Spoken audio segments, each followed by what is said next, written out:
Grândola Vila Morena, terra da fraternidade,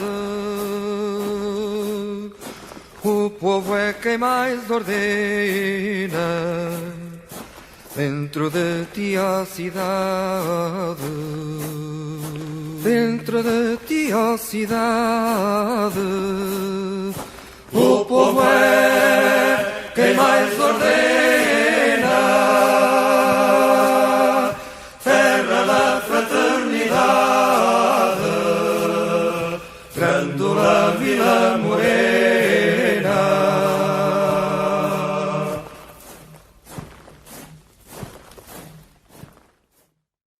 Cordial saludo, mi nombre es Paula Andrea Parra Tavares, estudiante de Derecho de la materia Derecho Internacional Público, y vamos a hablar sobre el tema de la Revolución de los Claveles.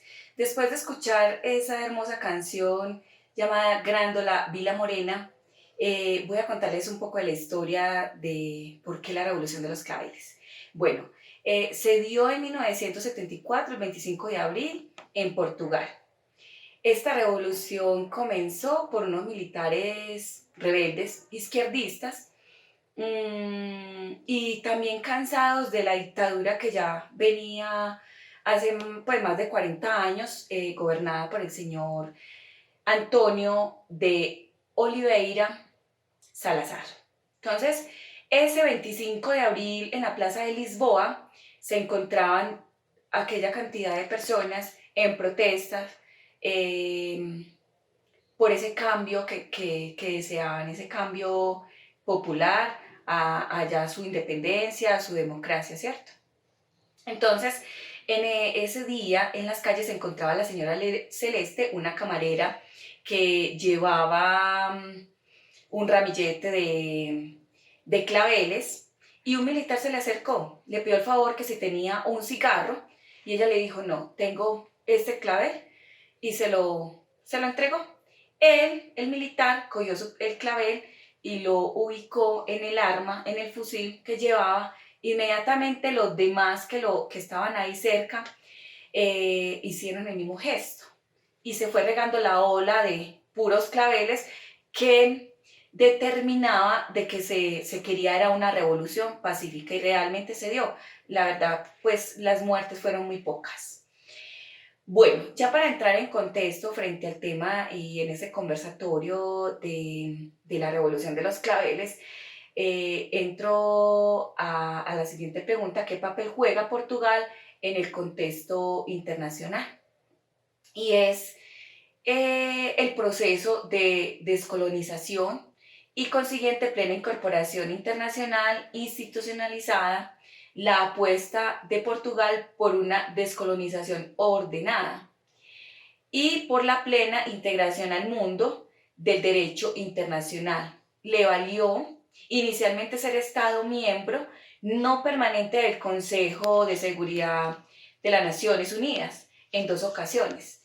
Desde entonces, presidiendo también la Asamblea General de dicha organización. También Portugal, frente a esta conceptualización y en el contexto internacional, ha tenido relaciones o alianza con la OTAN, también manteniendo la paz y la seguridad internacionales en organizaciones como la ONU, la Unión Europea Occidental y la OCE, e incluso en el marco de la Unión Europea, donde participa muy activamente en consonancia con su nivel en relación con los otros miembros. Vamos a entrar entonces también a hablar sobre un preámbulo de este tema con el derecho internacional. Y es que después de la dictadura, después de esa dictadura, de esa forma fascista en que venía y aclamando y queriendo la libertad, independizarse, de esa opresión y del colonialismo, se representó una transformación revolucionaria y el inicio de un cambio histórico en la sociedad portuguesa. Y en efecto, hoy día, ni la sociedad portuguesa, ni Portugal en cuanto a entidad política en el contexto internacional son lo mismo. Se ha producido un efecto rebote y ha llevado, podríamos decir, una modernización de Portugal, y ello, lógicamente, ha conducido a la inserción de Portugal en la comunidad internacional en un lugar que por derecho propio le corresponde. Hecho de que la revolución industrial o la revolución humanística en Portugal hacía necesaria su reintegración en la economía mundial, aunque para ello tuviera que encontrar equilibrios internos, entre otros, la apertura de sus mercados o el lanzamiento de sus relaciones comerciales con España, por hecho que aceleró más la necesidad, ¿cierto? La necesidad de reintegrarse sobre la pérdida de sus colonias. También, una vez restablecido mínimamente el orden jurídico político de este país y superado el sistema tradicional, hubo que buscar un camino que reinsertara al país como con un nuevo contexto mundial. O sea, no es lo mismo de venir de una tradición, de una dictadura, allá ahora independizarse y tener unas relaciones con los demás países, unos tratados con los demás países. Entonces eso llevaba a tratar de manejar un equilibrio en la dimensión económica.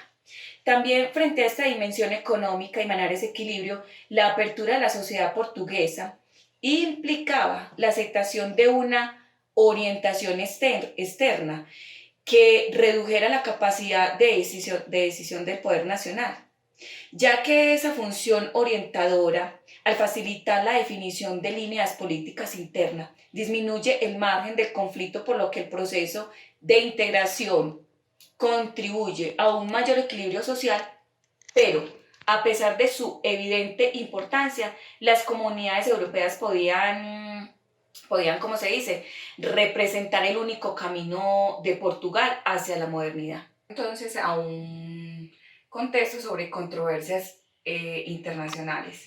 Portugal se rige en las relaciones internacionales por los principios de independencia nacional, del respeto de los derechos humanos, del derecho de los pueblos, de la igualdad de los estados, de la solución pacífica de las controversias internacionales, asuntos internos entre otros estados y la cooperación con todos los pueblos para la emancipación y el progreso de la humanidad.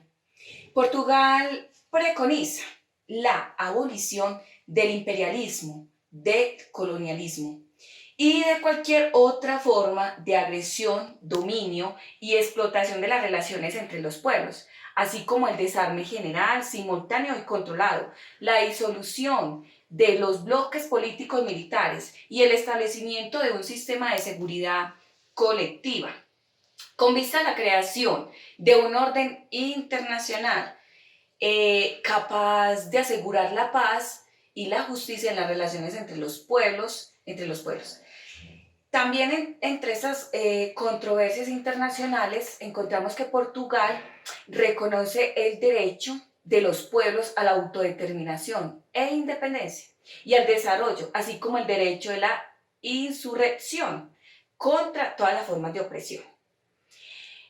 Seguidamente, y más controversias internacionales, Portugal mantiene lazos privilegiados de amistad, de cooperación con países de lengua portuguesa, ejemplo con Brasil, que era quien lo colonizaba y es un país vecino, ¿cierto?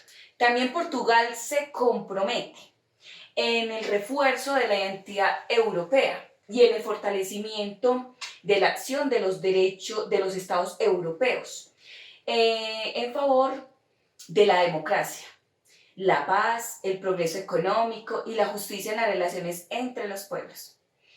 Seguidamente, Portugal puede, en condiciones de reciprocidad, esto se refiere al principio de reciprocidad, donde lo que manifiesta es, si yo aporto, si yo doy, pues también espero recibir de mis países vecinos o de mis relaciones internacionales.